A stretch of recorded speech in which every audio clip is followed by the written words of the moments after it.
ونعوذ بالله من شرور أنفسنا ومن سيئات أعمالنا من يهده الله فلا مضل له ومن يضلله فلا هادي له ونشهد أن لا إله إلا الله وحده لا شريك له ونشهد أن سيدنا وسندنا ونبينا وحبيبنا وكريمنا ورؤوفنا ورحيمنا ومولانا وملجانا وماوانا محمدا عبده ورسوله أما بعد فأعوذ بالله من الشيطان الرجيم بسم الله الرحمن الرحيم لقد كان لكم في رسول الله أسوة حسنة صدق الله مولانا العلي العظيم وصدق رسوله النبي الأمين ونحن على ذلك لمن الشاهدين والشاكرين والحمد لله رب العالمين۔ واجب التعظیم علماء کرام، لائق صد تکریم مہمانان گرامی اور مکرم و معزز حاضرین محفل، آپ جانتے ہیں کہ یہ آج کی خوبصورت اور باوقار محفل ہمارے محترم اور مکرم دوست محترم جناب حافظ عبدالجبار صاحب نے اپنے فرزند عزیزم منیر احمد کی شادی خانہ آبادی کے حوالے سے منعقد کی ہے، اور یقیناً یہ بہت سعادت کی بات ہے اور اللہ کی نعمتوں اور رحمتوں سے حصہ پانے کا بہانہ ہے کہ آپ آقا کریم صلی اللہ علیہ وسلم کے ذکر کی محفل سجا کے اپنی خوشیوں کا آغاز کریں۔ یہ اللہ کی نعمتوں اور رحمتوں سے زیادہ حصہ پانے کا طریقہ اور سلیقہ ہے۔ لوگ تو کہتے ہیں کہ یہ عجیب لوگ ہیں، بے وقوف لوگ ہیں، ان کو دکھ سکھ خوشی اور غم میں فرق بھی نہیں معلوم، اگر خوشی کا موقع ہو تب بھی میلاد مناتے ہیں، کوئی غم کی کیفیت ہو تب بھی میلاد مناتے ہیں، شادی ہو تب بھی میلاد مناتے ہیں، کوئی دنیا سے رخصت ہو تب بھی میلاد مناتے ہیں۔ میں عرض کروں گا بظاہر یہ بات شاید معقول لگتی ہو، لیکن بڑا سیدھا سادہ ایک جملے میں جواب ہے۔ ہمارا ایمان ہے کہ اگر خوشی کے موقع پہ میلاد منایا جائے تو خوشی دوبالا ہو جاتی ہے، اور غم کے موقع پہ میلاد منایا جائے تو غم ہلکا ہو جاتا ہے۔ حضرات مکرم، اللہ نے اپنے کرم سے ہمیں اپنے محبوب علیہ السلام کا امتی بننے کی سعادت عطا فرمائی ہے، اور یہ وہ سعادت ہے جس کی تمنا خود انبیاء کرام علیہم السلام نے کی ہے۔ ہم مسلمان ہیں، آقا کریم صلی اللہ علیہ وسلم کے امتی ہیں، اور ہمیں زندگی گزارنے کا ایک طریقہ اور سلیقہ سکھایا گیا ہے۔ ہمیں بتایا گیا ہے کہ تمہارا یہاں دنیا میں آنے کا کوئی مقصد ہے، اور وہ مقصد کیا ہے؟ وَمَا خَلَقْتُ الْجِنَّ وَالْإِنسَ إِلَّا لِيَعْبُدُونِ۔ رب کائنات نے جنوں اور انسانوں کو نہیں پیدا کیا مگر اپنی عبادت کے لیے، یعنی اپنی معرفت کے حصول کے لیے۔ اب یہ اس آیت کا جو انداز ہے یہ وہی انداز ہے جو کلمے کا ہے، نفی، اثبات، انکار، اقرار۔ حضور خواجہ غلام فرید رحمۃ اللہ علیہ کی شاعری سے جس کو تھوڑا بہت مس ہو، وہ نفی اسبات کی ترکیب سے بے نیاز اور بے خبر تو نہیں ہو سکتا۔ یہ آپ نے کلمے کے لیے استعمال فرمائی کہ پہلے انکار کر دیا لا الہ کوئی معبود ہے ہی نہیں، پھر اقرار ہوا الا اللہ اللہ کے سوا۔ آدمی کے ذہن میں خلش پیدا ہوتی ہے کہ آخر سیدھا سادہ یوں بھی تو کہا جا سکتا تھا کہ اللہ ہمارا معبود ہے، تو یہ بات کو اس طرح گھما کر کہنے کی کیا ضرورت تھی؟ علماء کرام فرماتے ہیں کہ اس سے حصر قائم ہوتا ہے اور ما سوى المذکور کی نفی ہوتی ہے۔ عوام بیچاروں کو کچھ نہیں پتہ چلتا کیا ہوتا ہے، تو میں چاہتا ہوں کہ وہ بات کہی جائے جو عوام کی سمجھ میں آئے۔ دیکھیے، اگر یوں کہا جاتا کہ اللہ ہمارا معبود ہے تو اس میں کچھ لوگ اپنے لیے رعایت کا پہلو نکال سکتے تھے، چور دروازے کھول سکتے تھے، کہہ سکتے تھے ٹھیک ہے جی ہم مانتے ہیں اللہ ہمارا معبود، ہم انکار نہیں کرتے، ہمیں تسلیم، ہم اللہ کو اپنا معبود مانتے ہیں، اللہ بھی ہمارا معبود ہے، دوسرے بھی ہیں۔ لیکن جب کہا کہ لا الہ کوئی معبود ہے ہی نہیں، تمام معبودوں کی نفی ہو گئی، اور پھر اقرار ہوا الا اللہ اللہ کے سوا، تو اب پتہ چلا کہ تمام کائنات میں بس معبود ہے تو وہ ہے، اس کے سوا اور کوئی نہیں ہے۔ اللہ کے سوا ہر معبود کی نفی ہو گئی، اس کو علماء نے اپنی بولی میں کہا ما سوى المذکور کی نفی ہو گئی۔ اسی طرح یہاں پر رب کائنات نے ہمیں جب مقصد حیات بتا رہا ہے، تمہیں کس لیے پیدا کیا گیا، تمہارا مقصد تخلیق کیا ہے، تو یہ مت سمجھنا کہ تمہیں دولت کمانے کے لیے پیدا کیا، زمین جائیداد بنانے کے لیے پیدا کیا، یہ خیال مت کرنا کہ تمہیں کوئی عہدہ یا منصب پانے کے لیے پیدا کیا، یہ خیال بھی مت کرنا کہ تمہیں عیش و عشرت کے لیے پیدا کیا۔ تمہارا مقصد تخلیق تمہارا خالق متعین کر رہا ہے، اور کس انداز سے؟ نفی اسبات کے انداز سے، تاکہ کوئی اگر مگر کی گنجائش نہ نکلے، کوئی چوں چرا کا چکر نہ ہو۔ وما خلقت الجن والانس، ہم نے جنوں اور انسانوں کو پیدا کیا ہی نہیں، الا لیعبدون، مگر اس لیے کہ وہ اللہ کی عبادت کریں، وہ اللہ کی معرفت حاصل کریں۔ پتہ یہ چلا کہ ہمیں ہمارا مقصد تخلیق صرف اور صرف اللہ کی معرفت حاصل کرنا ہے، اللہ کی عبادت کرنا ہے۔ اب یہاں پر آدمی سوچتا ہے کہ اچھا یہ ہمارا مقصد تخلیق ہے، تو ظاہر ہے کہ مقصد تخلیق سے ذرا سا ڈیویٹ کریں گے، ذرا ادھر ادھر ہوں گے، تو پھر اعتراض کی گنجائش نکلے گی، پھر مولوی گلے پڑ جائیں گے، تم اپنے مقصد تخلیق کو چھوڑ بیٹھے۔ اب ہمیں یہاں دنیا میں رہنا ہے، یہاں پر کچھ اور کام کاج بھی ہوتے ہیں، کچھ اور جھمیلے بھی ہوتے ہیں، کچھ اور چکر بھی ہوتے ہیں، ہمیں یہاں اپنی روزی بھی کمانی ہے، معاشرے میں باعزت مقام حاصل کرنے کے لیے جد و جہد بھی کرنی ہے، اپنے بچوں کی پرورش کا سامان بھی کرنا ہے، کچھ لطف و لذت کا اہتمام بھی کرنا ہے۔ اب اگر ہم ان تمام کاموں میں لگیں گے تو ہمارے تو پیچھے پڑ جائیں گے، تم نے اپنے مقصد تخلیق کو فراموش کر دیا، تمہیں پیدا کیا تھا عبادت کے لیے، تم دنیا کے جھمیلوں میں لگ گئے، تو کیا ہم ساری زندگی بس لوٹا مصلی اور تسبیح کے چکر میں رہیں گے؟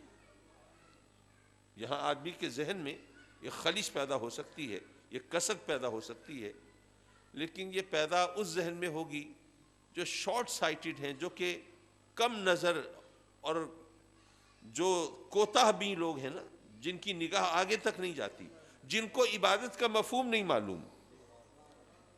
عبادت کسے کہتے ہیں؟ ہو سکتا ہے آپ کہیں لو جی یہ بھی کوئی سوال ہے، عبادت کسے کہتے ہیں؟ ہم نے مسجد بنائی ہے نماز کے لیے، تو نماز پڑھنا عبادت ہے۔ رمضان کا مہینہ آئے گا، ہم روزے رکھیں گے، روزے رکھنا عبادت ہے۔ ہم حج کرنے کے لیے جاتے ہیں، حج کرنا عبادت ہے۔ میں عرض کروں گا کہ اگر نماز پڑھنا عبادت ہے تو جب سورج طلوع ہو رہا ہو یا غروب ہو رہا ہو یا زوال کا وقت ہو، اس وقت کوئی نماز پڑھنے کھڑا ہو تو جو صاحب علم ہے، جو مسئلے سے واقف ہے، وہ روکے گا یا نہیں روکے گا؟ روکے گا۔ اگر نماز عبادت ہے تو کیا عبادت سے روکنا جائز ہے؟ تو یہ تو روک رہے ہیں اور صحیح روک رہے ہیں۔ اچھا، اگر روزہ رکھنا عبادت ہے تو کوئی عید کے دن اگر روزہ رکھے تو لوگ کہتے ہیں یہ شیطان ہے، کہتے ہیں۔ کیوں کہہ رہے ہیں؟ کہ اس نے روزہ رکھا ہوا ہے عید کے دن۔ اگر روزہ رکھنا عبادت ہے تو عبادت کی وجہ سے کسی کو شیطان کہنا، یہ تو عبادت کی توہین ہے، اور عبادت کی توہین تو کفر تک لے جاتی ہے۔ اسی طرح بھئی تقریباً فرض کیجئے کہ اب گرمیوں کا جو موسم ہے، روزے آج کل نسبتاً گرمیوں میں ہی ہو رہے ہیں، تو 14-15 گھنٹے کا روزہ ہے۔ 15 گھنٹے بھوکے رہے، پیاسے رہے، اپنی نفسانی خواہشات کی تکمیل سے دور رہے کہ روزہ ہے، تو مجھ جیسا گناہگار یہ کہے کہ بھئی میں تو گناہگار زیادہ ہوں، مجھے اپنے رب کو راضی کرنا ہے، تو اگر یہ 15 گھنٹے بھوکا پیاسا رہ کے وہ رب راضی ہوا تو مجھے تو زیادہ راضی کرنا ہے، تو میں آج تراویح پڑھ کے روزہ کھول لوں گا تاکہ اپنے رب کو زیادہ راضی کر لوں۔ تو کیا خیال ہے؟ تراویح پڑھ کے روزہ کھولوں تو کیا زیادہ ثواب ملے گا؟ نہیں، روزہ مکروہ ہو رہا ہے، ثواب کم ہو رہا ہے۔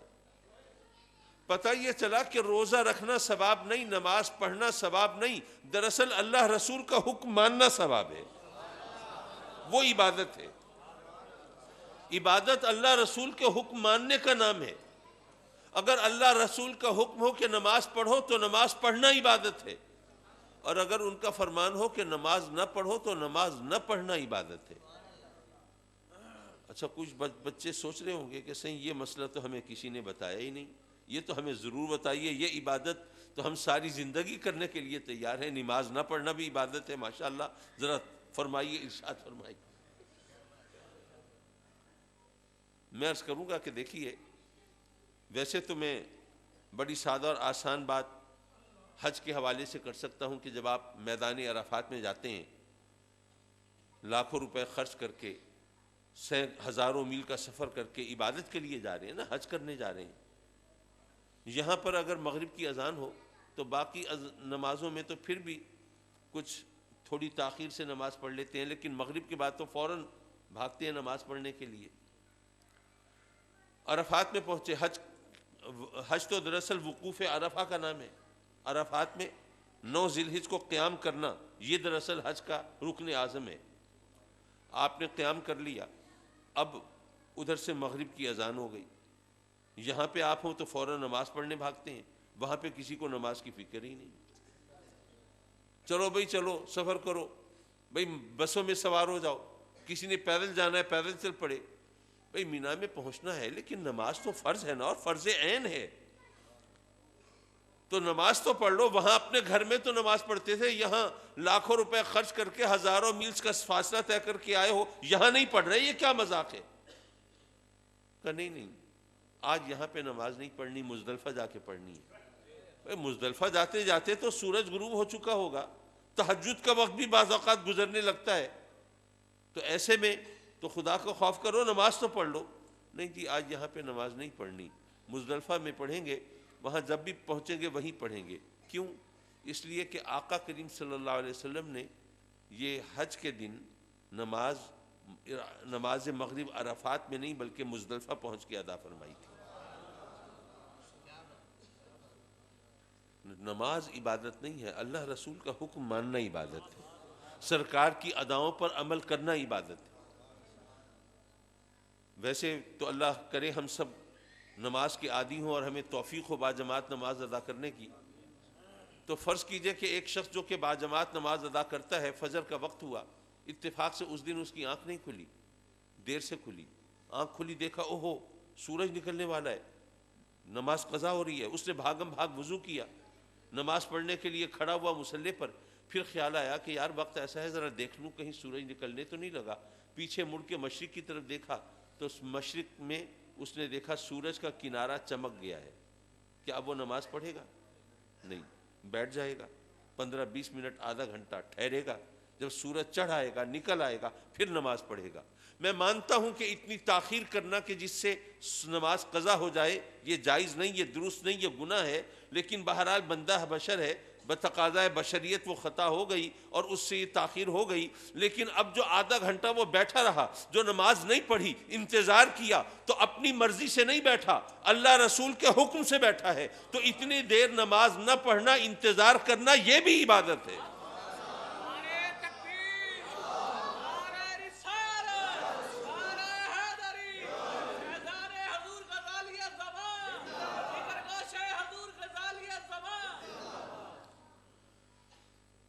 تو حضرات مکرم اسی طرح روزے کی بات ہے کہ بھئی بھوکا پیاسا رہنا عبادت نہیں ہے، اللہ رسول کا حکم ماننا عبادت ہے.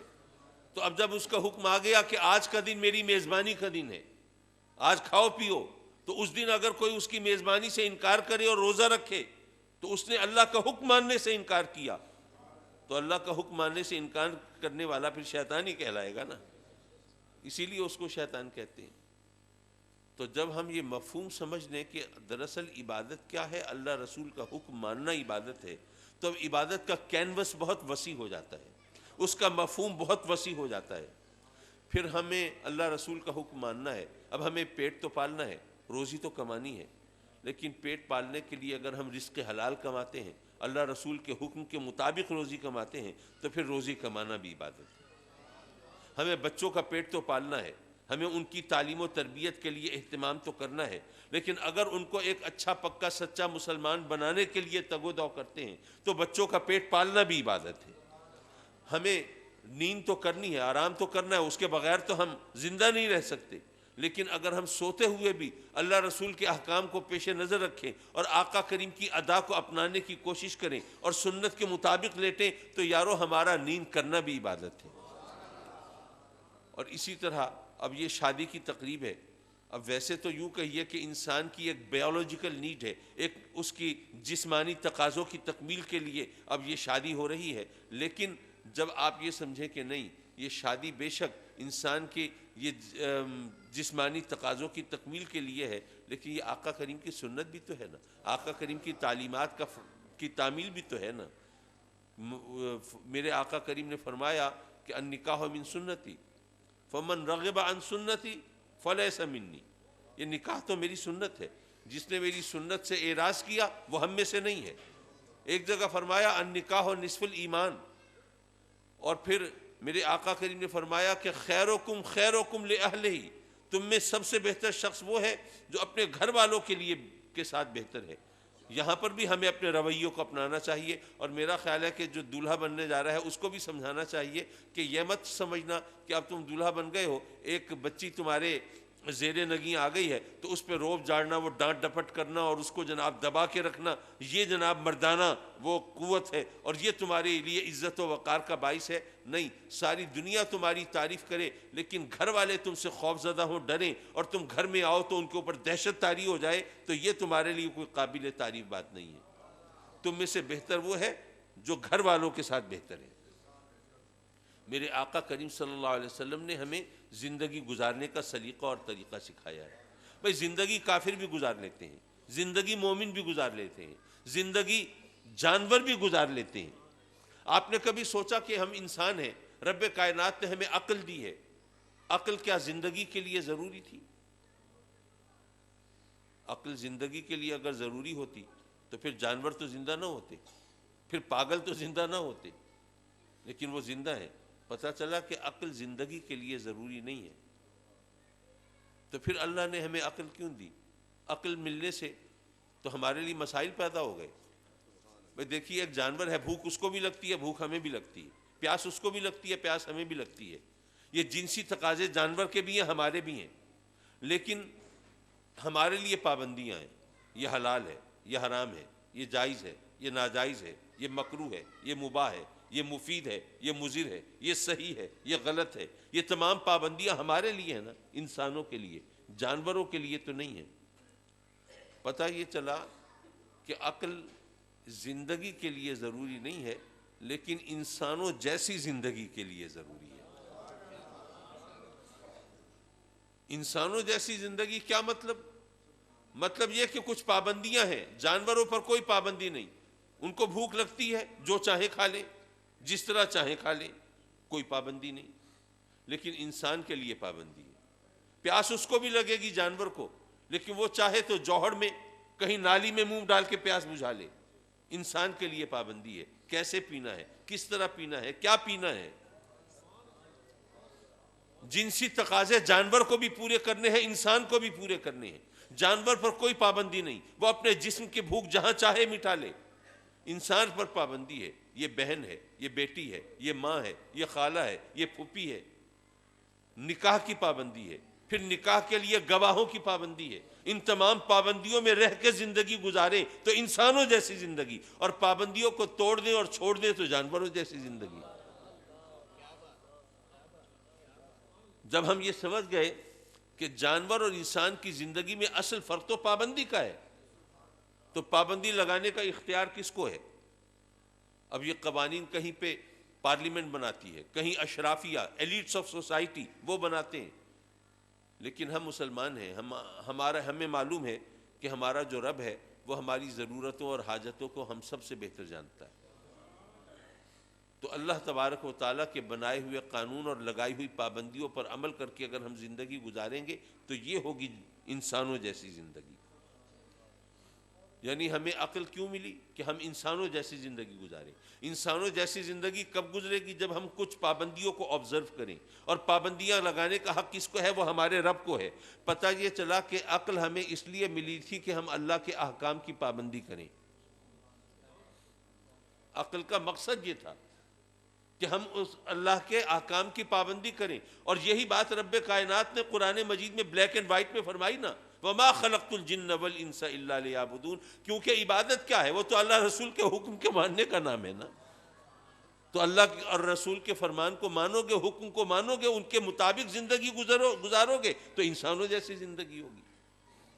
تو ہمارا مقصد تخلیق یہ ہے کہ اللہ کے حکم کی تعمیل کریں۔ عقل کیوں ملی تھی؟ وہ اس لیے کہ ہم اللہ کے احکام کو مانیں۔ اور یاد رکھو، جو چیز جس مقصد کے لیے ملے، بنائی جائے، اگر اس کو پورا نہ کرے تو پھر وہ چیز ضائع کر دی جاتی ہے۔ آپ نے قلم بنایا لکھنے کے لیے، قلم نہ لکھے تو ظاہر ہے کہ پھر سینت کے تو نہیں رکھا جائے گا، ڈسپوز آف کر دیں گے، ضائع کر دیں گے۔ کپڑا لیا جاتا ہے پہننے کے لیے، آپ نے کپڑا بنوایا بڑے چاؤ سے، لیکن اتفاق سے درزی نے کوئی ایسی خرابی کر دی کہ وہ پہننے کے قابل نہیں رہا، تو اب سینت کے تو نہیں رکھیں گے، کسی کو دے دلا دیں گے، جان چھڑائیں گے۔ تو جو چیز جس مقصد کے لیے ملے، اگر وہ چیز اس مقصد کو پورا نہ کرے تو پھر وہ ضائع کر دی جاتی ہے۔ انسان کو پیدا کیا اللہ نے اپنی عبادت، اپنی معرفت کے لیے، اگر یہ اس مقصد کو پورا نہ کرے تو اس کو بھی ضائع کر دیا جائے گا۔ کیا مطلب؟ مطلب یہ کہ پھر اس کو جہنم میں ڈال دیا جائے گا۔ عقل ملی اللہ کے حکم کی تعمیل کے لیے، اگر یہ اللہ کے حکم کی تعمیل نہ کرے تو پھر اس کو بھی، یہ بھی ضائع سمجھیے، یہ کسی کام کی نہیں ہے۔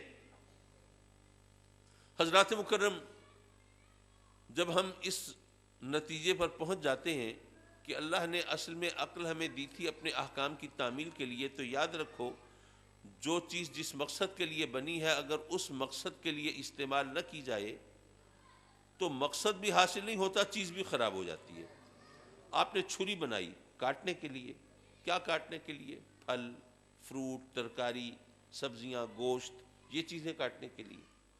اگر آپ وہ چھری سے یہ لوہے کا راڈ کاٹنے کی کوشش کریں، کٹ جائے گا، راڈ بھی نہیں کٹے گا، چھری بھی خراب ہو جائے گی۔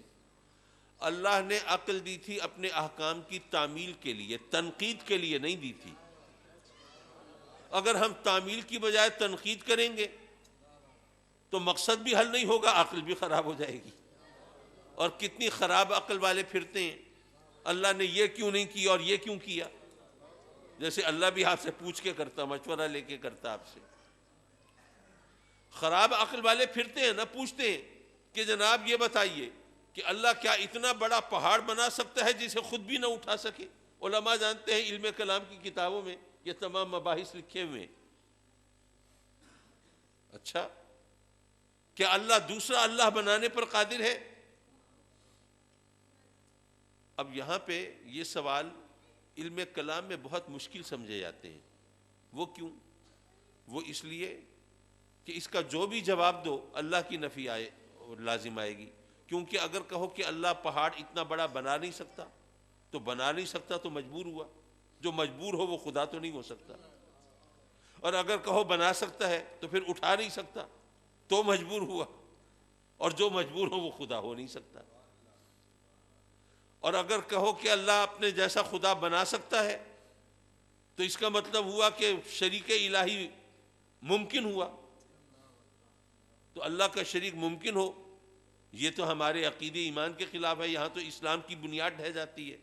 اور اگر کہو کہ نہیں بنا سکتا تو پھر عاجز ہوا، پھر وہ خدا کیسا ہے جو عاجز ہو؟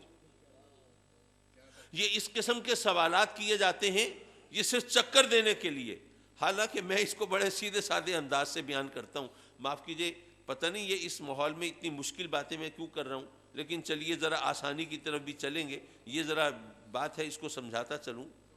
دیکھیے بات یہ ہے کہ جواب اسی سوال کا دیا جا سکتا ہے جو سوال صحیح ہو، سوال غلط ہو تو اس کا جواب دینا ممکن نہیں ہوتا۔ آپ سے کوئی پوچھے کہ جناب مری میں شدید برف باری ہو رہی ہے، بتائیے اس سے افریقہ میں گندم کی کاشت پہ کیا فرق پڑے گا؟ تو آپ کہیں گے جی عجیب بے تکا سوال کر رہے ہیں، مری میں برف باری کا افریقہ میں گندم کی کاشت سے کیا تعلق ہے؟ کوئی تک ہی نہیں بنتی، کوئی تعلق ہی نہیں ہے، یہ سوال غلط ہے، اس کو کیا جواب دیا جا سکتا ہے؟ اسی طرح کوئی کہے کہ جناب 10 آدمی ہیں، آپ کے پاس 5 روٹیاں ہیں، ہر بندے کو اس طرح تک روٹی تقسیم کرے کہ ہر ایک کے حصے میں ایک ایک روٹی آ جائے، تو آپ کیا کہیں گے؟ آپ کہیں گے بھئی یہ سوال غلط ہے، 10 آدمی ہیں، 5 روٹیاں ہیں، ایک ایک روٹی کیسے بانٹ سکتے ہیں ہم؟ یہ نہیں ہو سکتا۔ سوال غلط ہو جواب دینا ممکن نہیں ہوتا، تو یارو یہ سوال غلط ہے، اس کا جو بھی جواب دو گے اللہ کی نفی ہوگی، اللہ کا عاجز ہونا ثابت ہوگا، اور اللہ تو عاجز ہو نہیں سکتا۔ تو جو سوال ایسا ہو کہ جس کے جواب میں ہر صورت میں اللہ کا عاجز ہونا ثابت ہو تو وہ تو سوال غلط ہے نا۔ تو جب سوال غلط ہے تو جواب کیا دیں؟ حضرات مکرم، بہرحال رب کائنات نے ہمارے لیے زندگی گزارنے کا طریقہ متعین کرنے کے لیے ہمیں زندگی کس طرح گزارنی چاہیے۔ دیکھیے مجھے آپ سے اجازت بھی ذرا جلدی طلب کرنی ہے، بہاول نگر میں مجھے پہنچنا ہے، مغرب کے وقت بعد وہاں پہ محفل ہے، اس میں حاضری دینی ہے، اور مجھے اندازہ نہیں ہے کہ یہاں سے کتنا وقت لگے گا، میلسی تک کتنی دیر لگتی ہے؟ تو اگر میں یہاں سے انشاءاللہ آپ سے مناسب وقت میں اجازت لے لوں تو وہاں سے سرخرو ہونے کی کوئی صورت نکل آئے گی انشاءاللہ۔ دیکھیے فرض کیجئے میں ذرا مثال کے ذریعے بات آگے بڑھاؤں گا تو سمجھانے میں بھی آسانی رہے گی اور میری بات بھی مکمل ہو جائے گی۔ فرض کریں آپ کوئی سادہ سی مشین خریدنے گئے بازار میں، جیسے گھروں میں ہوتے ہیں نا جوسر، بلینڈر، گرائنڈر وغیرہ، سادہ مشین ہوتی ہے۔ آپ بازار میں خریدنے گئے تو دکاندار نے وہ جوسر وغیرہ وہیں چلا کے دکھا دیا آپ کو کہ بھئی یہ بٹن آن آف کا ہے، اس سے مشین چلتی ہے، اس سے رکتی ہے، بند ہوتی ہے، اس سے سپیڈ کنٹرول ہوتی ہے، یہ جناب 2-3 بٹن ہیں، ان کو آپ سمجھ لیں، آپ یہ مشین لے جائیں، آپ استعمال کریں۔ وہیں پہ اس نے دکان میں وہ بجلی میں ساکٹ لگایا اور آپ کو چلا کے دکھا دیا، آپ لے آئے، استعمال کرتے رہے، سادہ سی مشین تھی۔ لیکن اگر آپ کوئی پیچیدہ مشین خریدنے جائیں، جیسے ماشاءاللہ آج کل سمارٹ فونز ہیں، وہ خریدنے گئے، دکاندار سے کہا جی ذرا مجھے بتائیں اس میں کون کون سے فنکشنز ہیں، کیسے آپریٹ کر سکتا ہوں؟ وہ کہے گا صحیح میں تو صبح سے شام تک بتاتا رہوں گا، آپ پلے بھی نہیں پڑے گا۔ تو ایسا ہے کہ یہ مشین بنانے والوں نے، موبائل فون بنانے والوں نے اس کے ساتھ یہ بکلیٹ چھاپی ہے، کتابچہ چھاپا ہے، اس کے اندر سب کچھ لکھا ہوا ہے کہ اس کو کس طرح آپریٹ کرنا چاہیے، کیسے اس سے میکسیمم بینیفٹ، زیادہ سے زیادہ اس سے فائدہ کیسے اٹھایا جا سکتا ہے، یہ سب اس کے اندر موجود ہے. اس کو پڑھ کے آپ اس کو آپریٹ کر سکتے ہیں بڑی آسانی سے. اور اگر کہیں آپ اٹکیں تو آج کل جو ینگسٹرز ہیں، نوجوان ہیں، انہوں نے پی ایچ ڈی کی ہوئی ہے موبائل فونز پر، ان میں سے کسی سے پوچھ لینا، وہ آپ کی رہنمائی کر دیں گے. چلیں جی، وہ آپ مشین لے آئے، بکلیٹ پڑھ کے اس کو استعمال کرتے رہے. لیکن اگر آپ کوئی ایسی مشین خریدنے کے لیے جائیں جو کہ کروڑوں کی ہے اور بہت زیادہ پیچیدہ ہے، آج کل میڈیکل سائنس کے اندر ایسی ایم آر آئی کی مشینیں آ گئی ہیں، بلکہ آج کل تو ایکس رے کی مشینیں بھی ایسی آئی ہیں جو کہ عام ڈاکٹر بھی آپریٹ نہیں کر پاتے. تو کروڑوں کی چیز ہے، یا فیکٹری کی کوئی مشین ہے، تو وہ مشین بنانے والی جو کمپنیز ہیں وہ اس کے ساتھ ایک بکلیٹ تو چھاپتی ہیں، کتابچہ تو چھاپتی ہیں جس میں لکھا ہوا ہے کہ اس مشین کو کس طرح آپریٹ کرنا ہے. لیکن وہ سوچتے ہیں کہ بھئی ایسا نہ ہو کہ ہمارا جو کسٹمر ہے، جو گاہک ہے، وہ مشین کو ذرا غلط طریقے سے آپریٹ کرے، یہ مشین خراب ہو جائے، اس کا تو جو نقصان ہوگا سو ہوگا، ہمارا تو بٹھا بیٹھ جائے گا، ہمارے تو سارے گاہک ٹوٹ جائیں گے. لوگ کہیں گے جناب یہ کروڑوں کی مشین لو، وہ 2 ہفتے چلتی ہے پھر خراب ہو جاتی ہے، تو یہ تو نہیں چاہیے، تو ہماری تو کمپنی بند ہونے پہ آ جائے گی. تو وہ ایسا کرتے ہیں کہ بکلیٹ تو چھاپ دی، اس میں سب کچھ لکھ دیا، لیکن پھر اپنا بندہ، کمپنی کا بندہ بھیجتے ہیں کہ جاؤ بھئی یہ کسٹمر کے پاس جاؤ، مشین اپنی نگرانی میں لگواؤ، ذرا بجلی کا کنیکشن بھی دیکھ لینا، ٹرانسفارمر بھی دیکھ لینا، وہ وولٹیج وغیرہ صحیح آ رہے ہیں نہیں آ رہے، یہ لوڈ اٹھا سکتا ہے نہیں اٹھا سکتا. یہ تمام چیزیں دیکھ کے اپنے سامنے مشین لگوا کے، چلا کے، تجربہ کرا کے دکھا کے آؤ، تاکہ نہ کسٹمر کا نقصان ہو نہ ہمارا نقصان ہو. اچھا، یہ کوئی قصوں کہانیوں کی بات نہیں کر رہا، یہ ہوتا ہے، یہ روزمرہ کی زندگی میں یہ سب کچھ ہوتا ہے. یہ جو انسان ہے یہ بھی بڑی قیمتی اور پیچیدہ مشین ہے. لقد خلقنا الانسان فی احسن تقویم. یہ وہ رب کی کاریگری کا شاہکار ہے، سان ازل کا شاہکار اعظم ہے. اب اس کی وقت و اہمیت کی وجہ سے، اس کی قدر و منزلت کی وجہ سے، اس کی نزاکت اور پیچیدگی کی وجہ سے رب کائنات نے ایک تو ہمیں تحریری ہدایت نامہ عطا فرمایا جس کو ہم قرآن کہتے ہیں. اس میں سب لکھا ہوا ہے کہ اس مشین کو ہمیں کس طرح استعمال کرنا چاہیے. پھر اس پر اکتفا نہیں کیا، پھر اپنے محبوب علیہ الصلوۃ والسلام کو فرمایا کہ اے میرے محبوب، میرے بندوں میں جا کے وہاں زندگی گزار کے، عمر بسر کر کے، تجربہ کرا کے دکھا کے آ کہ ایک انسان کو اس طرح زندگی گزارنی چاہیے. اب ہمارے سامنے وہ تحریری ہدایت نامہ بھی ہے، وہ عملی نمونہ بھی ہے. اگر ہم اس کے مطابق اس مشین کو استعمال کریں گے تو ہمیں پتہ چلے گا اس مشین سے ہم کیا کیا فائدے اٹھا سکتے ہیں، اس میں کیا کیا فنکشنز ہیں، اس میں کیا کیا چیزیں ہیں. لیکن ہم ان کو تو اس پر تو توجہ ہی نہیں دیتے.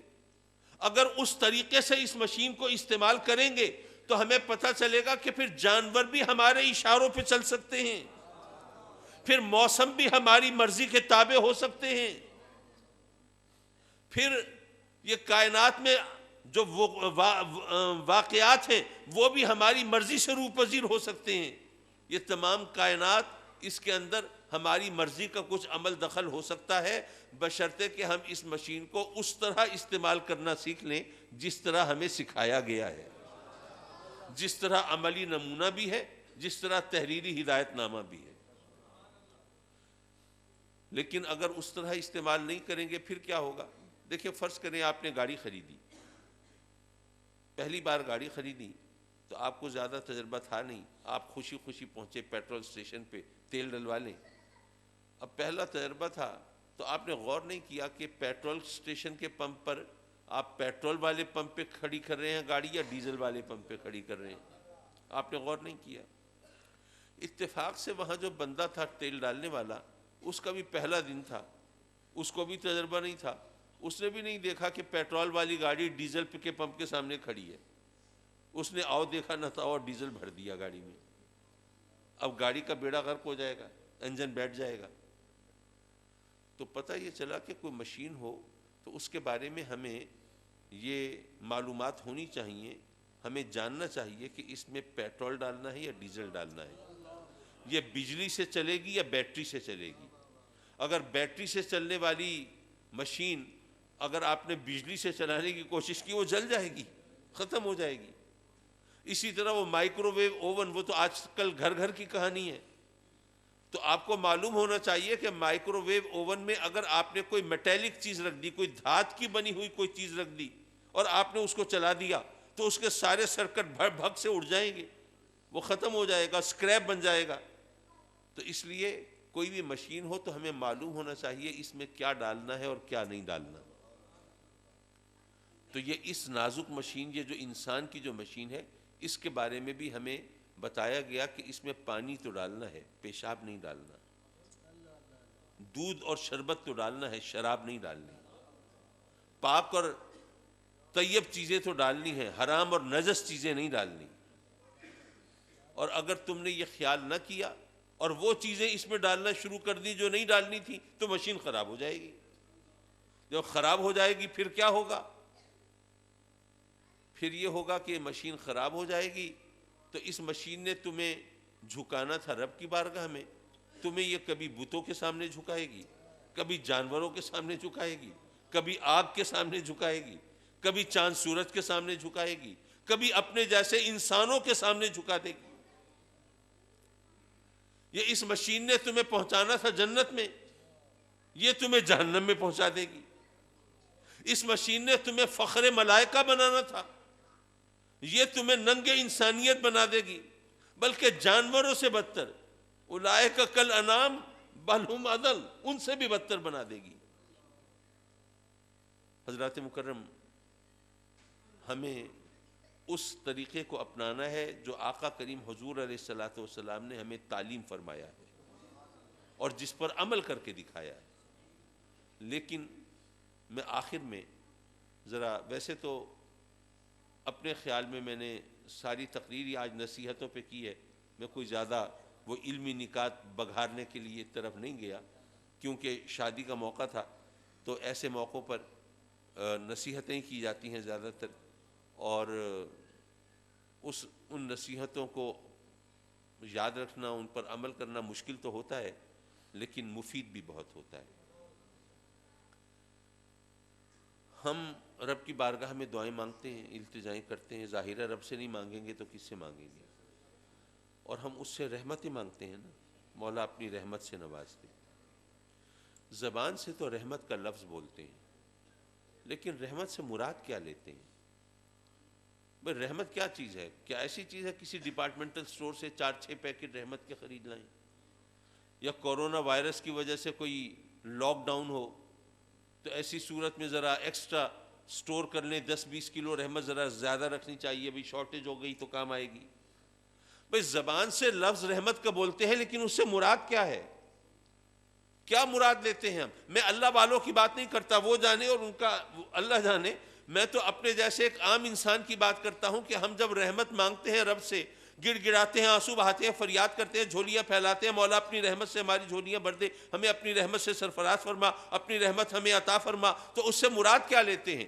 مال، دولت، زمین، جائیداد، گھر، گھر والی، اولاد، صحت، عافیت، عہدہ، منصب، طاقت، اقتدار، حکومت، اختیار، یہی چیزیں مراد لیتے ہیں نا۔ اچھا، جتنی چیزوں کا بھی میں نے ذکر کیا ہے ان سب کا تعلق اس دنیا سے ہے، آخرت سے نہیں ہے۔ اور کبھی آپ نے غور کیا کہ اس دنیا میں ہم میکسیمم کتنا رہیں گے؟ زیادہ سے زیادہ کتنا؟ 100 سال کو کوئی پہنچ جائے تو حیرت ہوتی ہے، اور اس سے اوپر جانا تو بہت ہی دشوار لگتا ہے۔ لیکن چلیے، جو دنیا میں بوڑھے ترین لوگ ہوتے ہیں وہ 125 سال کے لگ بھگ بھی ہو جاتے ہیں، تو زیادہ سے زیادہ 125 سال، 100 سال، 125 سال، 130 سال، 135 سال، میکسیمم یہی عمر ہو سکتی ہے نا۔ جہاں ہمیں چند برس گزارنے ہیں اس کے لیے تو ہم ساری زندگی کولہو کا بیل بنے رہتے ہیں۔ اور جہاں ہمیشہ رہنا ہے. اچھا ہمیشہ کا مفہوم ہم صحیح طور پر سمجھتے نہیں.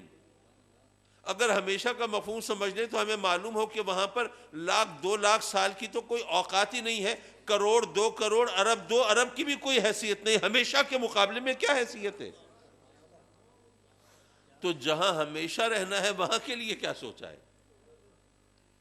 یہ ہمیں غور کرنا چاہیے. ہم یہاں دنیا میں، اچھا ہمیں رب کائنات تو ہماری مجبوریاں جانتا ہے. وہ جانتا ہے کہ میرے بندے جو ہیں وہ جو چیزیں ان کو دکھائی دے رہی ہوتی ہیں نا انہی تک ان کی سوچ ہوتی ہے، آگے کی پرواز ان کی محدود ہو جاتی ہے. تو اللہ نے ہم سے یہ نہیں فرمایا کہ اے میرے بندو مجھ سے صرف آخرت مانگو، نہیں فرمایا کہ صرف جنت مانگو، نہیں فرمایا کہ صرف ثواب مانگو. اس نے کہا کہ مجھ سے دنیا بھی مانگو، لیکن تمہیں کیا پتہ کہ کون سی چیز تمہارے لیے بہتر ہے اور کون سی بدتر ہے، کون سی مفید ہے کون سی مضر ہے، تمہیں کیا پتہ؟ تم زبان سے تو بہت کہتے ہو کہ وہ ہمارا رب ماں سے 70 گنا زیادہ محبت کرنے والا، لیکن کیا بھروسہ بھی کرتے ہو؟ بھئی ماں پر تمہیں یقین ہے کہ وہ تمہارا کبھی برا نہیں چاہے گی، تو جو ماں سے 70 گنا زیادہ محبت فرماتا ہے کیا وہ برا چاہے گا؟ تو تم پک اینڈ چوز سے کام کیوں لیتے ہو؟ اپنی مرضی کیوں چلاتے ہو؟ مولا یہ دے یہ دے. وہ جانتا ہے نا، تمہیں تو نہیں پتا. وہ جانتا ہے کہ کیا چیز تمہارے لیے کیا بہتر ہے کیا مضر ہے، تو اس پر بھروسہ کرو، اس پہ چھوڑو. تم دنیا بھی مانگو لیکن کس طرح مانگو. اس نے سلیقہ سکھایا قرآن مجید میں، ربنا آتنا فی الدنیا حسنہ وفی الآخرۃ حسنہ وقنا عذاب النار. مولا میں تو نہیں جانتا پر تو جانتا ہے نا کیا چیز میرے لیے بہتر ہے. تو مولا مجھے دنیا میں جو بہتر ہے وہ یہاں عطا فرما دے، اور آخرت کی بھی بھلائی عطا فرما، اور اپنے عذاب سے بچا لے مولا. تو رب کائنات نے ہمیں یہ سب سلیقہ طریقہ سکھایا ہے، اور جب اس نے یہ سکھایا ہے تو پھر اگر ہم اس پر عمل کریں تو ہمارے لیے بہتری ہے. لیکن ہمارا عالم یہ ہے کہ کسی کے پاس کوئی پرائز بانڈ لے لیا اس نے، پیسے جوڑ کے، کوئی 25,000 کا 40,000 کا. اب اس کا جو جیک پاٹ ہے، جو بڑا انعام، وہ بھی کروڑوں میں ہوتا ہے. اب منتیں مان رہے ہیں، فلاں مزار پہ چادر چڑھاؤں گا اور فلاں دیگے چڑھاؤں گا، اور میں عمرہ کرنے بھی جاؤں گا اور یہ بھی کروں گا، میں وہ بھی کروں گا. مولا میرا بڑا انعام نکل آئے تو یہ وہ فلاں فلاں. اب فرض کیجئے اس کا انعام نکل آیا سب سے بڑا کروڑوں میں. اب وہ تو ناچ رہا ہے خوشی سے، اللہ نے چھپر پھاڑ کے رحمت عطا فرمائی. لیکن معاذ اللہ خدا نہ خواستہ اس مال کے اثر سے اولاد بگڑ گئی ہے، جرم کے، برائی کے، گناہ کے راستے پہ چل پڑی، نشے کی لت میں لگ گئی. اب جا کے والدین سے پوچھو کہ کیا یہ مال ان کے لیے رحمت ثابت ہوا؟ اسی مال سے گاڑی خریدی بڑی شاندار سوفسٹیکیٹڈ، لیکن اس گاڑی کا حادثہ ہوا اور کوئی جان سے پیاری ہستی یا دنیا سے گزر گئی یا زندگی بھر کے لیے معذور ہو گئی. اب جا کے پوچھو واقعی یہ مال اس کے لیے رحمت ثابت ہوا؟ تو اللہ فرماتا ہے کہ اے میرے بندو تمہیں کیا پتا تمہارے لیے کیا چیز بہتر ہے کیا نہیں ہے. تو اس لیے اگر مجھ پر اعتبار ہو، مجھ پر بھروسہ ہو، مجھ پر چھوڑو اور میری رضا میں راضی رہو، تو پھر دنیا بھی تمہاری ہے، آخرت بھی تمہاری ہے. آج کی اس گفتگو کا سبق وہ یہی ہے کہ ہم اپنے رب کی رضا پہ راضی رہنا سیکھ لیں، تو یارو ہر دونوں جہانوں میں سرخرو ہوں گے اور اللہ کی نعمتوں سے فیض یاب ہوں گے. مولا ہم جو کہتے ہیں اس پر عمل کی بھی توفیق عطا فرما. میں اسی کے ساتھ دعا کے لیے ہاتھ اٹھا کے آپ سے اجازت کا خاص کار. اللہم صلی علی سیدنا و مولانا محمد وعلی آل سیدنا و مولانا محمد وبارک وسلم وصلی علیہ.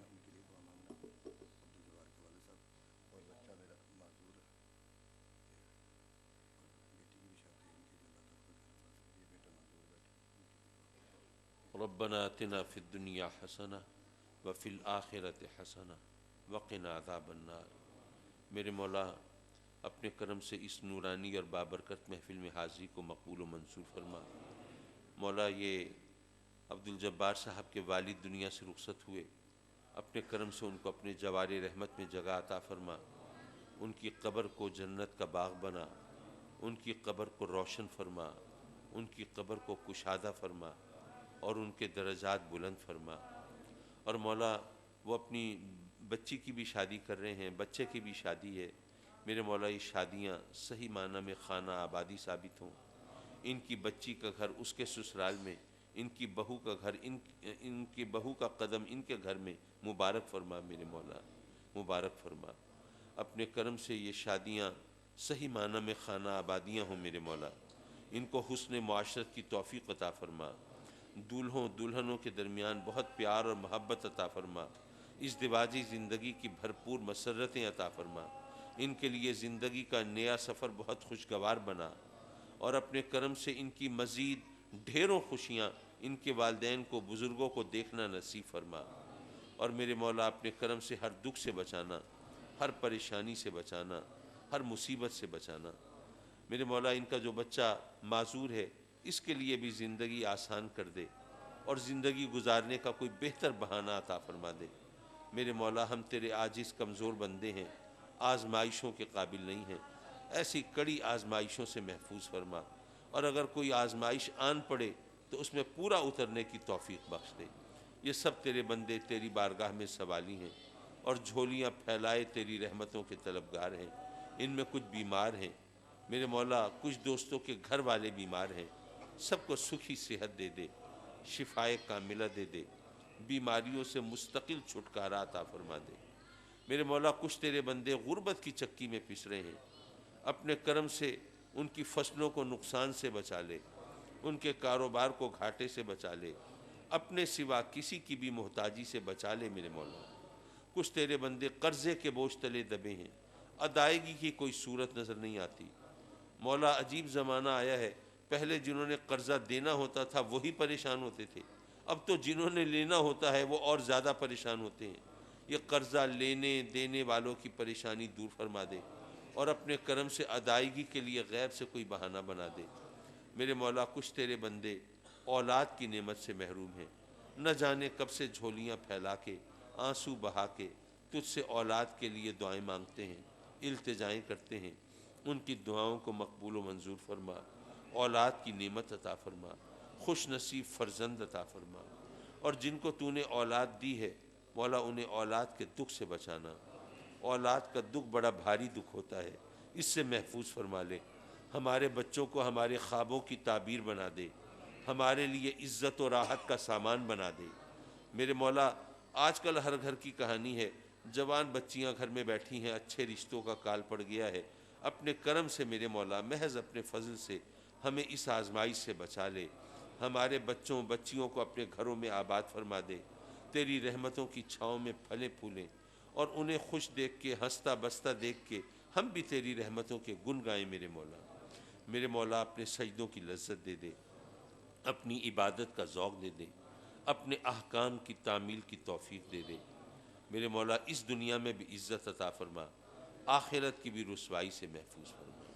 محض اپنے کرم سے ہماری ان دعاؤں کو مقبول و منظور فرما، مقبول و منظور فرما، مقبول و منظور فرما۔ آمین آمین آمین یا رب العالمین، وصلی اللہ تعالی علی خیر خلقہ ونور عرشہ محمد وآلہ وصحبہ اجمعین، آمین برحمتک یا ارحم الراحمین۔ لا الہ الا اللہ محمد رسول اللہ صلی اللہ علیہ وسلم۔